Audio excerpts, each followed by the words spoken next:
Nous avons vu dans la vidéo précédente les notions sur les suites numériques, c'est-à-dire les suites de nombres, ainsi qu'un petit peu de vocabulaire, par exemple qu'est-ce qu'un terme, qu'est-ce que le rang dans la suite. Nous allons maintenant aborder la notion de suite arithmétique qui en fait est une suite particulière, une suite numérique particulière. Je pars d'un exemple où je prends la suite numérique 9, 12, 15, 18, 24, 21, 24, 27. Si on constate bien comment est construite cette suite, en fait, une suite arithmétique, elle est obtenue à partir d'un terme, et à ce terme, on va additionner un nombre constant que nous allons appeler la raison.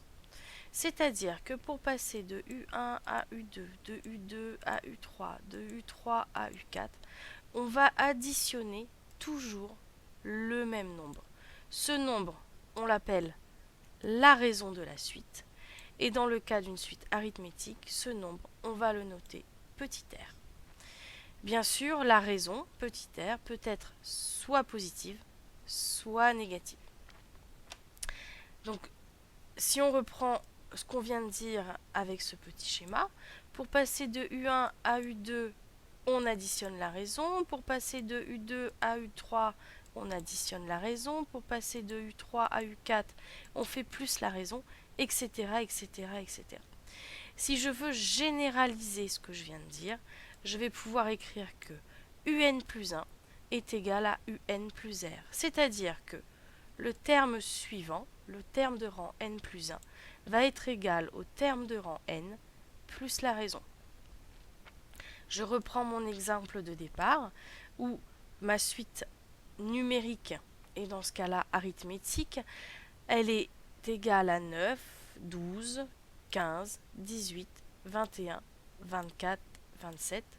Si on regarde cette suite, il est facile de voir que l'on additionne toujours 3 entre chaque terme.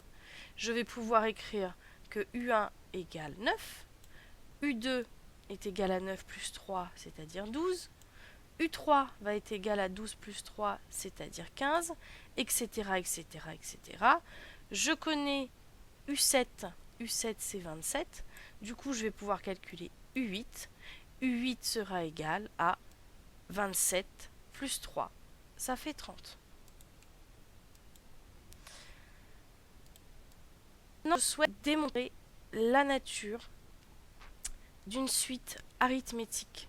J'ai une suite numérique et je veux montrer que cette suite numérique est arithmétique.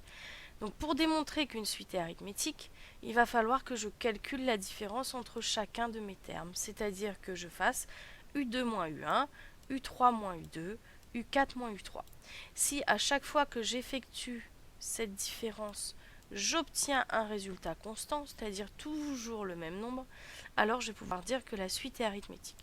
Je reprends mon exemple de départ. Si je fais U2 moins U1, ça revient à faire 12 moins 9. Si je fais U3 moins U2, ça revient à faire 15 moins 12.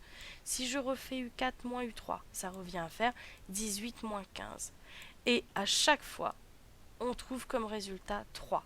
Donc le résultat est constant, la suite arithmétique est arithmétique et la raison R est égale à 3.